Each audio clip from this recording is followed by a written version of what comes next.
अब ईश्वर के बारे में कहते हैं अगली बात, अद्वितीय। ईश्वर एक तो है, साथ साथ अद्वितीय। अद्वितीय का अर्थ है उस जैसा दूसरा कोई नहीं है, उसके लेवल का, उसके इक्विवेलेंट, 100% सिमिलर ईश्वर जैसा कोई भी नहीं।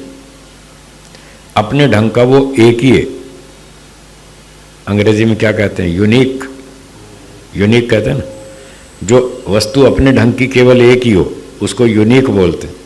तो ईश्वर यूनिक है, वो अपने ढंग का केवल एक ही पदार्थ है। तो एक व्यक्ति ने पूछा, जी जब एक कह ही दिया था फिर अद्वितीय क्यों कह रहे हैं? तो इसका उत्तर था, वो एक का मतलब था दो नहीं है, दो का निषेध करना था, तीन का निषेध करना था। 2 3 4 5 10 संख्या का निषेध करने के लिए तो एक बोला, ठीक है। अब अद्वितीय का मतलब उस जैसा, उस लेवल का भी दूसरा नहीं है। दूसरे पदार्थ तो हैं, जीवात्मा ईश्वर से अलग है और बहुत सारे हैं जीवात्मा। ये प्रकृति है, मटेरियल्स, ये भी बहुत लंबी चौड़ी है। इतना बड़ा ब्रह्मांड है, अरबों खरबों गैलेक्सीज हैं, एक एक गैलेक्सी में अरबों खरबों स्टार्स हैं, सोलर सिस्टम्स हैं, बहुत लंबी चौड़ी दुनिया। तो ईश्वर के अलावा दूसरे पदार्थ भी हैं, पर उसकी क्वालिटी जैसे नहीं है, उसके लेवल के नहीं है, उसके समतुल्य नहीं है, ये कहना चाहते हैं, इसलिए अद्वितीय शब्द लिखा। अब लोगों ने, जैसे मैंने बताया, ऋषियों के ग्रंथ पढ़ने छोड़ दिए, वेदों को पढ़ना छोड़ दिया, इसलिए भटक गए। उन्होंने गलत अर्थ कर दिया अद्वितीय का। उन्होंने कहा संसार में केवल एक ही वस्तु है, द्वितीयम नास्ति, दूसरी वस्तु है ही नहीं, ओनली वन, ऐसा बोल दिया। ये गलत। इसका अर्थ ओनली वन नहीं है, उसके इक्विवेलेंट नहीं है, ये अर्थ है इसका, उसके तुल्य नहीं है। उससे छोटी योग्यता वाले तो हैं बहुत सारे। ये प्रकृति और जीवात्मा ईश्वर से कम योग्यता वाले हैं, पर उनकी सत्ता अलग है। तो जिन लोगों ने यह कहा कि ईश्वर अद्वैतवाद, जिसको अद्वैतवाद बोलते हैं, उनका अर्थ होता है कि दूसरी कोई वस्तु नहीं है, केवल ब्रह्म ही है, तो वो वेदों को बदनाम कर रहे हैं, गलत सिखा रहे हैं। वेदों में ऐसा नहीं लिखा कि एक ब्रह्म ही है, दूसरी कोई वस्तु नहीं है। उन्होंने गलत सिद्धांत बता दिया, एकम ब्रह्म द्वितीयम नास्ति। तो जो लोग ऐसा कहते हैं एक ब्रह्म ही है, दूसरी कोई वस्तु है ही नहीं, हमने उनसे ये पूछा, अच्छा ये बताओ, ये चोर, डाकू, लुटेरे, हत्यारे, आतंकवादी, ये कौन है?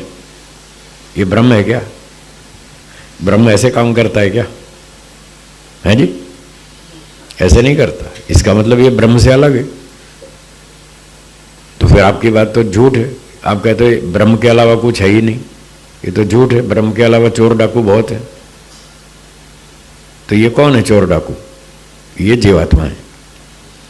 इसलिए आत्मा की सत्ता ब्रह्म से अलग है। ब्रह्म कभी बुरे काम नहीं करता, और आत्मा दोनों तरह के करता है, अच्छे भी करता है, बुरे भी करता है। देखो कितनी सारी चीज़ें बना दी, रेडियो, टीवी, कंप्यूटर, हवाई जहाज़, telephone, mobile phone, satellite phone, और पता नहीं क्या क्या चीज़ें बना रखी। तो ये सारी मनुष्यों ने बनाई, बुद्धिमानों ने बनाई। तो ये अच्छे काम भी किए,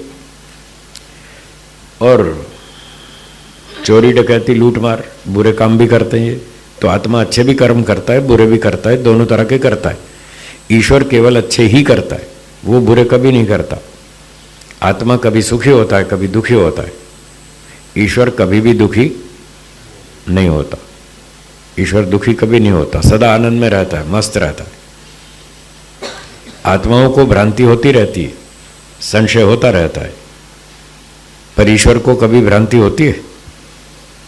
उसको भ्रांति कभी नहीं होती, संशय कभी नहीं होता, उसका ज्ञान बिल्कुल शुद्ध रहता है। इसलिए आत्मा अलग है, ईश्वर अलग है, दो अलग अलग चीज़ें हैं। फिर इन लोगों से हमने एक और सवाल पूछा। आप कहते हैं ब्रह्म के अलावा कुछ है ही नहीं। तो हमने उनसे पूछा, ये रोटी, दाल, सब्जी, ये क्या है? ये ब्रह्म है क्या? दाल, रोटी, सब्जी, खीर, पूरी, हलवा, मिठाई, ये ब्रह्म है क्या?